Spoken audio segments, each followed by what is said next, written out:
আসসালামু আলাইকুম, আমি তাসনিয়া ফিন্তিশা হাজির হলাম আরও একটি নতুন ভিডিও নিয়ে। আজকে দেখাবো কিভাবে বিকালের নাস্তায় ঝটপট আলুর চিপস বানানো যায়।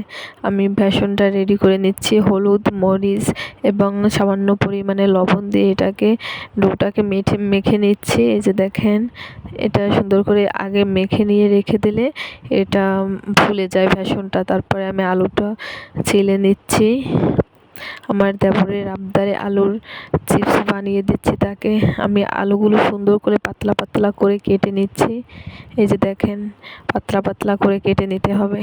তারপর আমি কড়াইতে তেল ঢেলে তেলটা গরম করে নেব। তেলটা গরম হলে এটা খুব ভালোভাবে ভাজা হয়। ঠান্ডা তেলে দিলে এর ভিতরে তেলটা লেগে যায় আলুর চিপসের ভিতরে। এই যে তেলটা গরম হয়ে গিয়েছে, আমি এখন চিপসগুলো একের পর এক দিয়ে দেব। আপনারা চাইলে ঝটপট বিকালের নাস্তায় আলুর চিপস বানিয়ে খেতে পারেন। এটি খেতেও যেমন সুস্বাদু তেমন ভালো লাগে, দেখতেও মচমচা, খেতেও ভালো লাগে। খুবই অল্প সময়ে এটি হয়ে যায়। যে দেখেন, আমি একের পর এক দিয়ে দিচ্ছি তেলের ভিতরে।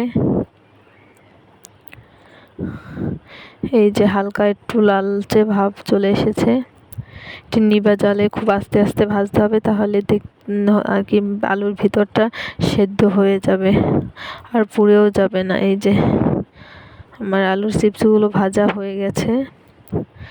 সবাই খুব মজা করে খেয়েছে বাসার। এই যে আমিও খাচ্ছিলাম, খুব মজা হয়েছে। আমার মেয়েও খাচ্ছে। আমরা আবার বিকালবেলা আলুর চিপস খেয়ে ঘুরতে বের হয়েছি। আমাদের দরজায় আবার নতুন মাটি দিয়েছে, তাই কাদা কাদা হালকা নরম ছিল মাটিগুলো। আমি আবার আমাদের দরজায় ফুল গাছ লাগিয়েছি। ওই যে আমার দেবর দাঁড়িয়ে আছে, আমাকে ডাকতেছে, ঘুরতে যাবে তাই। এই যে আমরা বিকালের নাস্তা খেয়ে তারপরে বের হলাম ঘুরতে। বাহিরের ওয়েদারটা খুবই সুন্দর ছিল, অনেক বাতাস ছিল। তারপরে আমরা এই